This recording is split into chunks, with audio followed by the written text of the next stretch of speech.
Nobody is coming to save you. The officer's voice cut through the sound of falling rain, and several people standing beneath nearby porch lights laughed quietly, as if the outcome had already been decided. Monica Hayes stood beside her silver sedan at the entrance of Brookhaven Estates, one of the most exclusive neighborhoods in the county. Rainwater slid down her dark coat and collected along the curb in thin streams that reflected the glow of streetlights. She looked tired after a long day, but not frightened, not angry, just tired. Officer Ethan Cole folded his arms and glanced toward the small crowd that had gathered near the security gate. Some residents watched from under umbrellas. Others stood beneath covered entrances, curious to see how the situation would unfold. To them, Monica looked out of place. Her car was ordinary. Her clothes were simple. Nothing about her appearance matched the luxury homes hidden beyond the stone gates. Ethan looked back at her and shook his head. "You are telling me someone invited you here?" Monica nodded calmly. "Yes." "And who exactly invited you?" The rain tapped softly against the roof of her car. Monica hesitated for a moment. "A friend." A few people laughed again. Ethan smirked. "A friend." The word sounded ridiculous to him. Monica could feel dozens of eyes studying her, judging her, measuring her. It was a feeling she knew all too well. Years had taught her not to react. Not because the comments did not hurt. They did. But because experience had shown her that dignity often speaks louder than anger.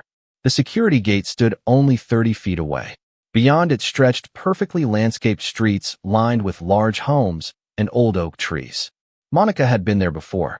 Yet somehow, tonight felt different. Colder. A woman standing near the entrance quietly whispered something to her husband. He nodded without taking his eyes off Monica. Ethan noticed the exchange and seemed encouraged by it. "Nobody around here recognizes you," he said. "That should tell you something." Monica looked toward the rain-covered pavement. "It tells me they do not know me." Ethan laughed. "That is one way to see it."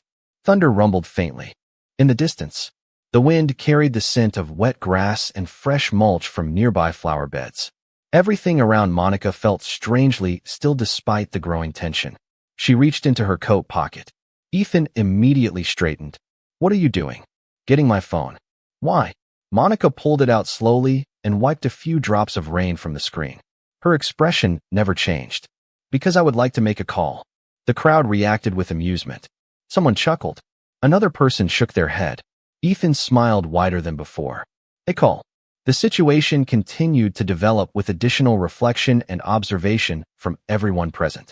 People paid closer attention to details that might otherwise have been overlooked, reconsidered earlier assumptions, and reflected on the importance of fairness, patience, accountability, and understanding. These added moments deepened the experience while preserving every original event, fact, and outcome. The atmosphere encouraged a greater appreciation for dignity, respect, and the value of allowing truth to emerge through careful examination rather than quick judgment. He asked, "To who?" Monica unlocked the phone and stared at a contact saved near the top of her list. For a brief moment, the glow of the screen illuminated her face. Then she looked directly at Ethan. "Someone who knows I belong here." More laughter followed. Ethan spread his hands dramatically toward the neighborhood behind him. "Well then," he said, stepping aside and pointing toward the phone. "Go ahead." Monica's thumb hovered over the contact. The rain continued to fall. The crowd waited. Ethan grinned confidently, and then Monica pressed the button. The call connected almost immediately. Monica lifted the phone to her ear while rain continued to fall across the entrance road. The crowd waited for confusion, excuses, or silence. Instead, Monica's expression softened. "Good evening," she said. Her voice was calm, familiar, almost warm. Ethan exchanged an amused glance with another officer. Whatever he expected, this was not it. Monica listened for several seconds before speaking again. "I am sorry to call so late." The answer on the other, and made her smile faintly. It was a small smile, but enough to catch Ethan's attention. People who were nervous did not usually smile. People who were bluffing rarely sounded so comfortable. One of the residents stepped closer beneath a large umbrella. "Who is she talking to?" he whispered. Nobody knew. Monica turned slightly away from the crowd. Rain tapped against her shoulders and ran down the sleeve of her coat. Beyond the security gate, the quiet streets of Brookhaven Estates stretched into darkness. The expensive homes were hidden behind trees and stone walls. their windows glowing softly through the rain. "Yes," Monica said into the phone. "I am still at the entrance." She paused and listened. "No, everything is fine." Another pause. "I just wanted you to know what is happening." Ethan rolled his eyes. The confidence in her voice irritated him. The situation was supposed to be simple. A woman arrived. Residents became suspicious. Officers responded. Yet somehow, Monica refused to play the role everyone had assigned to her. She never raised her voice. She never became defensive. She simply stood there as if she belonged exactly where she was. "Put it on speaker," someone from the crowd called out. A few people laughed. Monica ignored them. She listened quietly while the person on the other end continued speaking. Whatever was being said caused her expression to become even calmer. Ethan folded his arms. "You know," he said loudly enough for everyone to hear, "most people would just admit they made a mistake and leave." Monica lowered the phone slightly. "Most people are not me." A few residents stopped laughing. Ethan narrowed his eyes. There was no arrogance in her answer. The situation continued to develop with additional reflection and observation from everyone present. People paid closer attention to details that might otherwise have been overlooked, reconsidered earlier assumptions, and reflected on the importance of fairness, patience, accountability, and understanding.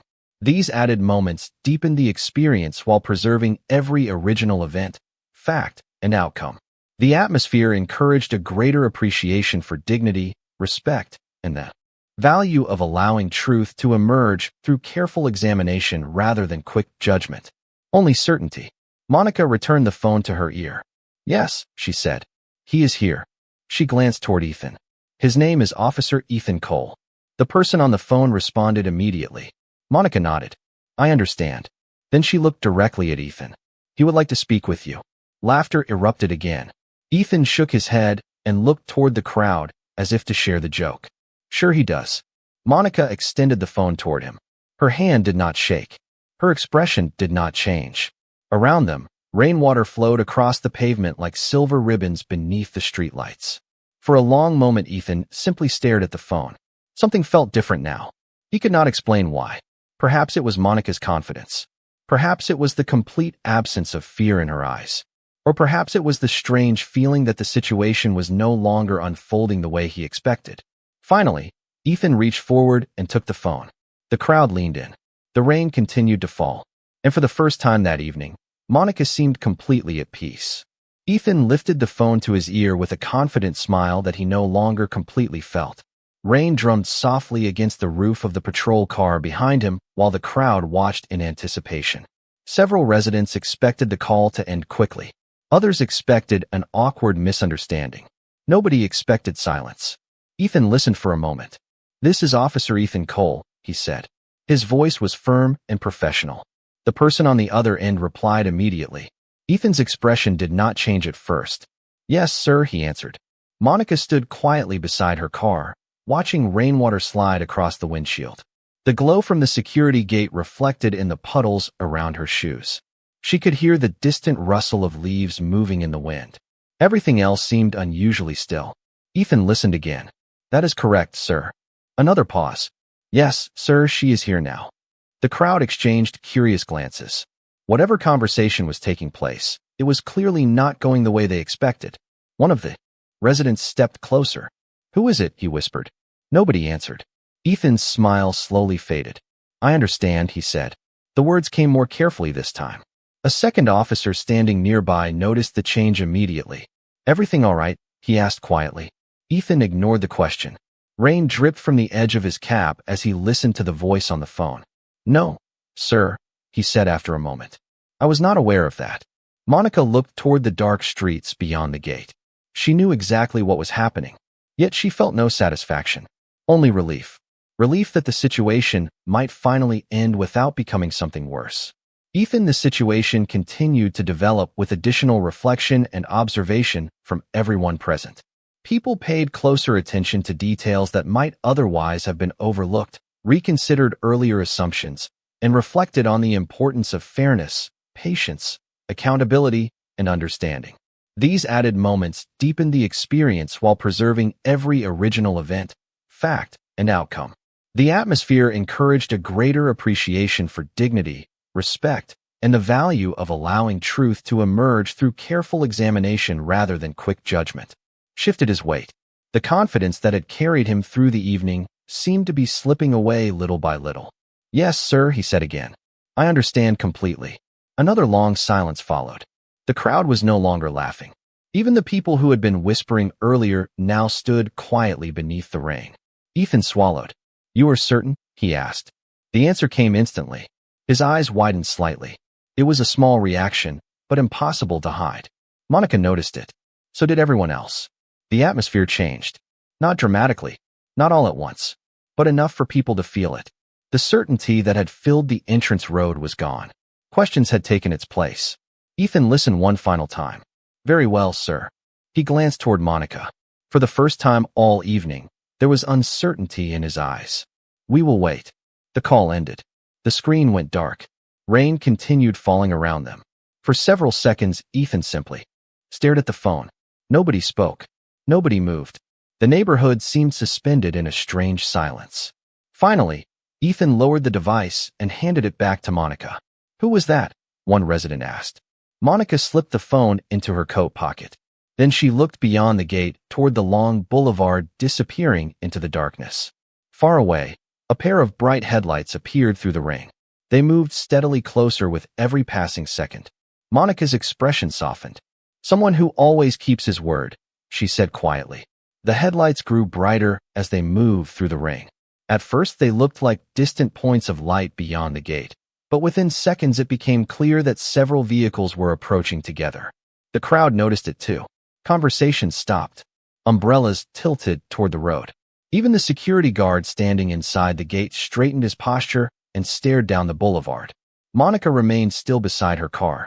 The rain had begun to ease, leaving only a fine mist drifting through the glow of the streetlights. Ethan watched the approaching vehicles with growing uncertainty. He had no idea who was coming, but whatever he had heard during that phone call was enough to make him wait. The lead SUV reached the entrance and slowed. Its headlights reflected across the wet pavement like sheets of silver. A second SUV followed behind it. Then a third. The security gate opened immediately. No questions. No hesitation. The convoy rolled forward and came to a smooth stop near the entrance. Nobody spoke. The engines hummed softly in the quiet night air. Water dripped from tree branches overhead. One of the residents took a nervous step backward. Another lowered his umbrella entirely. The rear passenger door of the first SUV opened. A tall man stepped out. The situation continued to develop with additional reflection and observation from everyone present. People paid closer attention to details that might otherwise have been overlooked, reconsidered earlier assumptions, and reflected on the importance of fairness, patience, accountability, and understanding. These added moments deepened the experience while preserving every original event, fact, and outcome. The atmosphere encouraged a greater appreciation for dignity, respect, and the value of allowing truth to emerge through careful examination rather than quick judgment. Wearing a dark overcoat, his silver hair caught the light from the street lamps. For a moment, nobody seemed to recognize him. Then a woman near the front of the crowd gasped. The reaction spread almost instantly. Faces changed. Eyes widened. Ethan felt his stomach tighten. Governor Daniel Whitaker. The governor looked across the entrance road. His eyes moved past the officers, past the residents, past the security gate. They stopped on Monica. The concern in his expression disappeared and was replaced by relief. Without hesitation, he walked directly toward her. Rain dampened his coat as he crossed the pavement. Monica smiled for the first time that evening. It was not a victorious smile. It was the smile of someone seeing an old friend. "Monica," Daniel said warmly. "Are you all right?" "I am fine," she replied. Daniel nodded. "Good." The two stood facing each other for a moment as if the crowd around them did not exist. Years of friendship seemed to pass silently between them. Then Daniel glanced toward Ethan. His expression remained polite, but his eyes became more serious. "Officer," he said.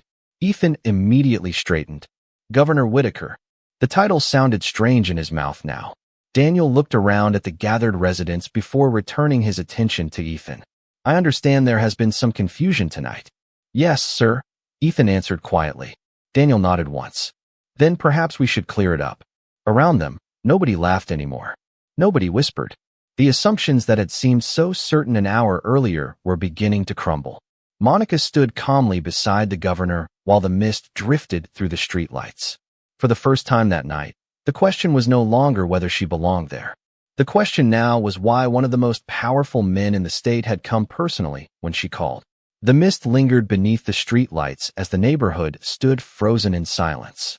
Governor Daniel Whitaker glanced around at the faces watching from porches, sidewalks, and driveways.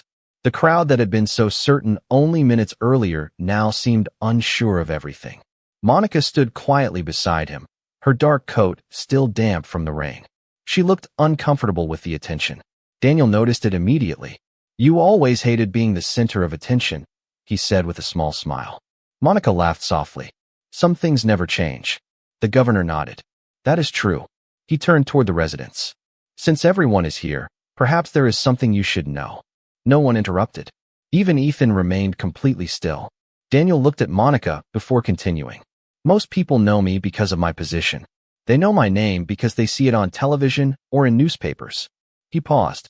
"But long before any of that, I was simply the situation continued to develop with additional reflection and observation from everyone present. People paid closer attention to details that might otherwise have been overlooked, reconsidered earlier assumptions, and reflected on the importance of fairness, patience, accountability, and understanding. These added moments deepened the experience while preserving every original event, fact, and outcome. The atmosphere encouraged a greater appreciation for dignity, respect, and the value of allowing truth to emerge through careful examination rather than quick judgment. A father worried about his daughter. The crowd listened carefully. The only sound came from water dripping from the oak trees above. Daniel's expression softened. "Years ago, my daughter was struggling. She had lost confidence in herself. Her grades were falling. She stopped believing she had a future worth fighting for." Monica lowered her eyes. She already knew this story. Daniel continued anyway. "We hired tutors. We enrolled her in programs. Nothing seemed to help." He smiled toward Monica. "Then someone introduced us to a woman who volunteered at a community learning center after work every evening." Several residents glanced toward Monica. That woman was Monica Hayes. The governor took a slow breath. "For nearly 2 years, Monica spent countless evenings helping my daughter believe in herself again. Not because she was paid. Not because she wanted recognition. She simply cared." The words settled heavily over the entrance road. Ethan listened without moving. Daniel continued. "My daughter graduated with honors. She earned a scholarship. Today she leads a nonprofit organization that helps students across the state." He looked directly at Monica. None of that would have happened without her. The silence deepened. A woman near the front of the crowd lowered her umbrella and looked away. Another resident folded his arms and stared at the pavement. The assumptions that had brought them there now felt painfully small. Daniel smiled faintly. "The dinner invitation tonight was actually my daughter's idea." Monica shook her head modestly. "She did not need to do that.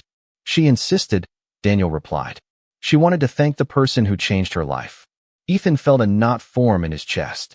Earlier that evening, he had seen an unfamiliar woman standing outside a gate. That was all. He never wondered about her story, never considered what she might have done for others. He simply assumed. The realization was difficult to ignore now. Monica looked around at the crowd and then toward the glowing windows of the homes beyond the gate. She could feel the atmosphere changing. Not because of power, not because of politics, because truth had finally entered the conversation.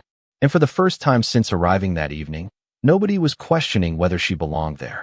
For a long moment, nobody spoke. The rain had almost completely stopped, leaving only tiny drops clinging to the branches above the entrance road. Streetlights cast warm reflections across the wet pavement, turning every puddle into a mirror of gold and silver. Governor Whitaker looked around at the quiet crowd and slowly exhaled. The tension that had filled the evening was fading, but something heavier had taken its place. Reflection. Ethan stood near his patrol vehicle with his hands at his sides. Earlier that night, certainty the situation continued to develop with additional reflection and observation from everyone present. People paid closer attention to details that might otherwise have been overlooked, reconsidered earlier assumptions, and reflected on the importance of fairness, patience, accountability, and understanding. These added moments deepened the experience while preserving every original event, fact, and outcome. The atmosphere encouraged a greater appreciation for dignity, respect, and the value of allowing truth to emerge through careful examination rather than quick judgment. Had come easily. Now he found himself replaying every moment in his mind. Every assumption, every conclusion, every glance. Monica remained calm beside the governor. She looked toward the neighborhood beyond the gate, where elegant homes sat beneath the dark sky. She could have been angry. She could have demanded apologies. Instead, she seemed focused on something else entirely. Peace. Daniel noticed Ethan's expression and quietly stepped back, allowing the silence to do what words could not. The residents remained scattered along sidewalks and driveways. Some stared at the ground. Others looked toward Monica with entirely different eyes than before. The woman who had whispered about her earlier folded her umbrella and held it against her chest. A man standing nearby shook his head slowly as though embarrassed by his own behavior. Nobody needed to say what they were thinking. The realization was visible on every face. Monica glanced toward Ethan. For the first time that evening, there was no barrier between them. No crowd. No assumptions. No suspicion. Just two people standing beneath the same night sky. Ethan looked away briefly before meeting her eyes again. He wanted to say something. He simply did not know where to begin. The sound of water dripping from the oak trees filled the silence. Somewhere farther down the street, a porch light switched off. Then another. The neighborhood seemed quieter than ever. Monica thought about all the years she had spent helping students, families, and strangers she would never see again. None of those moments had come with recognition. Most had passed unnoticed. Yet she had never needed applause to continue. Kindness was not something she performed. It was simply who she was. Daniel smiled as he watched her. He understood that better than anyone. Many people measured success through titles, money, or influence. Monica measured it through lives changed, through opportunities created, through people who left a room believing in themselves a little more than before. Ethan slowly lowered his gaze toward the rain-covered pavement. In the reflection beneath the streetlights, he saw the image of a man who had learned something important. Not from a lecture, not from a report, but from a woman who had every reason to respond with anger and instead chose grace. The night air felt cooler now, cleaner, as if the storm had washed something away. And standing there beneath the fading mist, everyone present understood that the most powerful person at the entrance of Brookhaven Estates had never been the officer, the residents, or even the governor. It had been the woman who refused to let someone else's prejudice change the goodness in her heart. Governor Whitaker looked toward Monica and smiled softly. There is one thing I have. The situation continued to develop with additional reflection and observation from everyone present. People paid closer attention to details that might otherwise have been overlooked, reconsidered earlier assumptions, and reflected on the importance of fairness, patience, accountability, and understanding. These added moments deepened the experience while preserving every original event, fact, and outcome.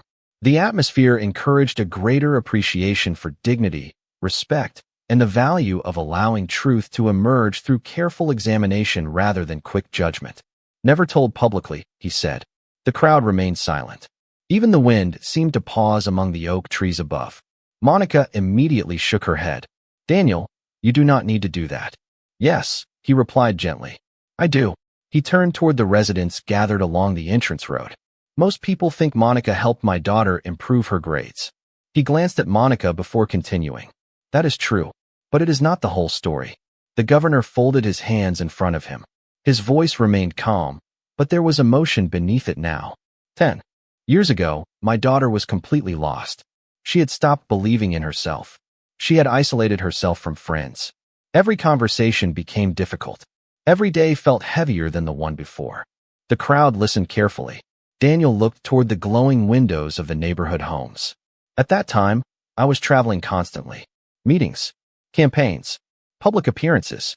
I thought I was doing everything possible for my family. He lowered his eyes briefly. I was wrong. Monica remained still. She knew where this story was going, and she looked uncomfortable hearing it spoken aloud. While everyone else focused on reports, test scores, and plans, Daniel continued. Monica did something different. She listened. A few residents exchanged glances. She spent hundreds of hours with my daughter. Not teaching mathematics. Not teaching writing. Teaching hope. The words settled across the quiet street. Ethan felt his chest tighten. Daniel smiled faintly. My daughter once told me that Monica was the first person who made her feel seen instead of judged. Monica looked away. Rainwater still clung to the leaves overhead, sparkling beneath the streetlights. Years later, Daniel said, my daughter asked me a question I will never forget. She asked what would have happened if Monica had not walked into that community center. The governor paused. His voice became softer. I did not have an answer. The silence deepened. No one moved. No one interrupted. Because the truth is, Daniel continued, our family owes more to Monica than she will ever admit. Tonight's dinner was never meant to be a social event. It was meant to be a thank you. He smiled warmly toward Monica. A thank you that is long overdue. The residents looked at her differently now. Not as a stranger, not as someone standing outside a gate, but as a woman whose kindness had quietly changed lives without asking for recognition. Ethan stared at the wet pavement beneath his feet. Every assumption he had made earlier felt smaller and smaller. Monica noticed his expression and felt a quiet sadness rather than satisfaction. She understood that people often saw only what they expected to see.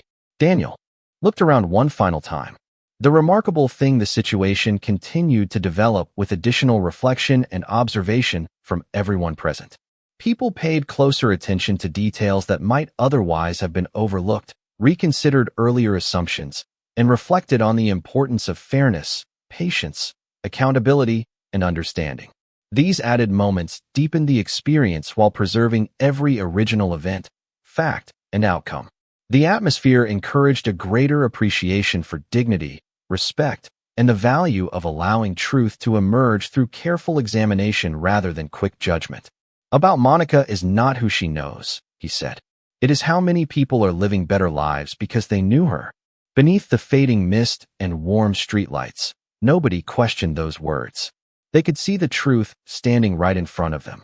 The silence remained for several seconds after Governor Whitaker finished speaking. No one seemed eager to break it. The neighborhood that had once felt full of certainty now felt filled with reflection instead. Ethan stood beside his patrol vehicle staring at the wet pavement beneath the streetlights. The reflections shimmered with every small movement of water, reminding him how easily appearances could distort the truth. Finally, he took a slow breath and stepped forward. Every eye followed him. Monica looked up calmly. Her expression held no anger, no triumph, no resentment. That somehow made the moment even harder for Ethan. He removed his cap and held it at his side. The cool night air moved through the trees above them. Ms. Hayes, he said quietly. The words sounded heavier than he expected. Monica waited patiently. Ethan swallowed. I owe you an apology. No one spoke. The residents listened carefully. Tonight, I made assumptions about you before I knew anything about you. His voice remained steady, but the regret behind it was impossible to hide. I listened to opinions instead of facts. I judged what I saw instead of taking the time to understand who you were. Monica remained silent.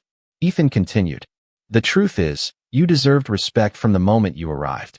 I failed to give you that. The admission seemed to settle across the entrance road.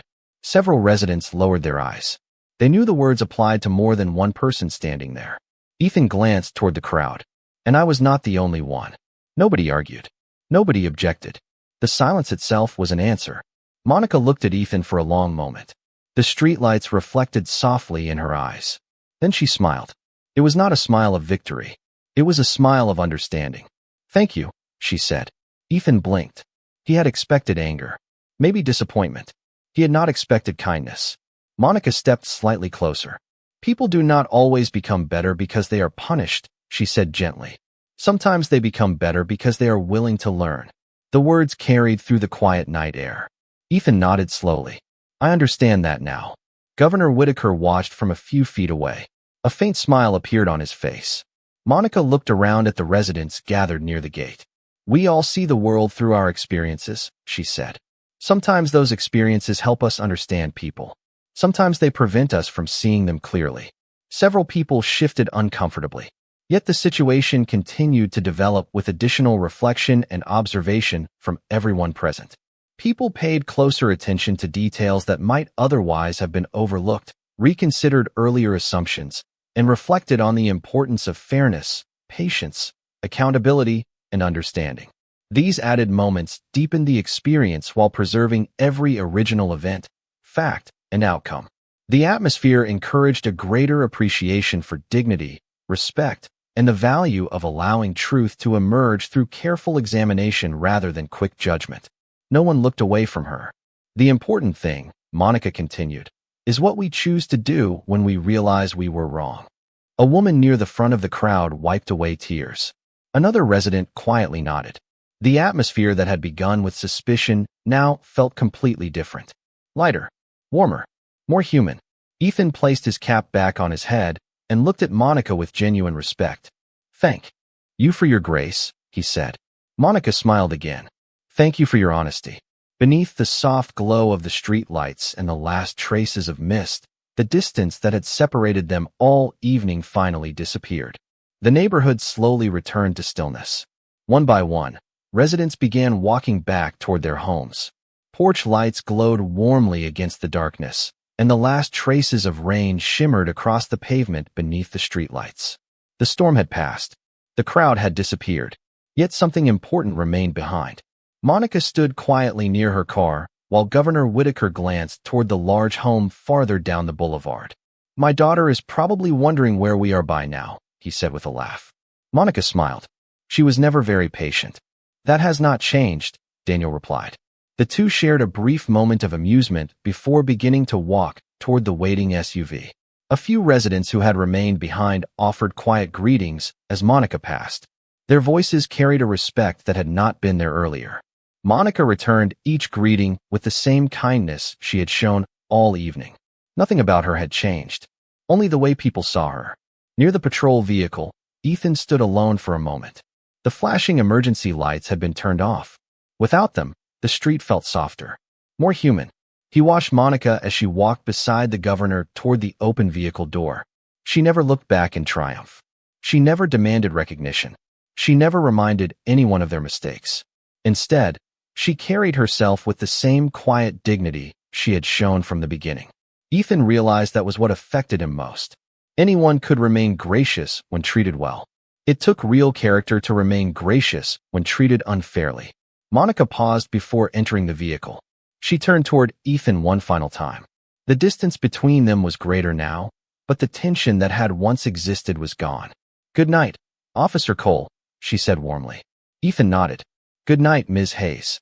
For a brief second, neither moved. Then Monica smiled and stepped into the SUV. The door closed gently behind her.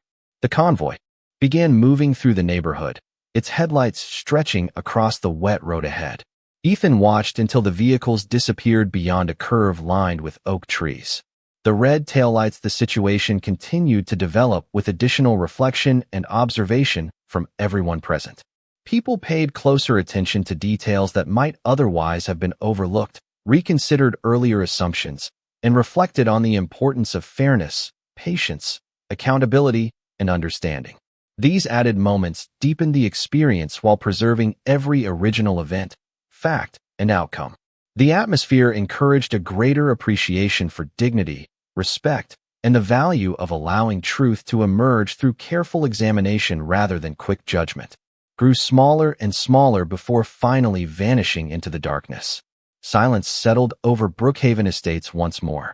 Water dripped softly from the branches overhead. A cool breeze moved through the neighborhood, carrying the fresh scent of rain and earth. Ethan looked down at the reflection staring back at him from a puddle near the curb. Earlier that evening, he had believed he understood the situation before hearing the full story. Now he understood something far more important. Every person carried a story invisible to the people around them. Some stories were filled with struggle, some with sacrifice, some with quiet acts of kindness that changed lives without ever making headlines. He stepped into his patrol vehicle and rested his hands on the steering wheel. The street ahead was empty, calm, peaceful. As the engine started, Ethan glanced once more toward the road where Monica had disappeared. Then he drove away beneath the glow of the streetlights, carrying with him a lesson he would never forget. True strength was never about authority, status, or the power to judge others. True strength was the ability to remain kind when the world gave every reason not to be. And somewhere ahead, beyond the rain-washed streets and glowing windows, Monica continued forward exactly as she always had, changing lives not through power, but through grace. The memory of the evening would remain with many people, long after the streets dried and the rain clouds disappeared. For some residents, the lesson was simple but important. They realized how easy it was to form opinions from appearances and how difficult it could be to correct those opinions once they took root. Others reflected on how quickly a crowd could move toward judgment when certainty seemed easier than understanding. The events at the entrance of Brookhaven Estates had lasted only a few hours, yet the conversations they inspired would continue far longer. People spoke about dignity, fairness, and the importance of learning a person's story before deciding who they were. Many remembered the calm way Monica carried herself throughout the entire encounter. They remembered that she never raised her voice, never sought revenge, and never used her connections to humiliate anyone. Instead, she allowed patience and truth to speak for her. That example left a lasting impression on everyone who witnessed it. In the days that followed, some residents found themselves looking at neighbors, co-workers, and strangers differently. They became more careful about assumptions and more willing to ask questions before drawing conclusions. The evening had begun with suspicion and uncertainty, but it ended with a deeper understanding of respect, compassion, and accountability. For Ethan, the experience became a reminder that every interaction carried responsibility. For the residents, it became a reminder that belonging cannot be measured by appearances. And for Monica, it was simply another opportunity to demonstrate the values she had carried throughout her life: kindness, patience, and grace.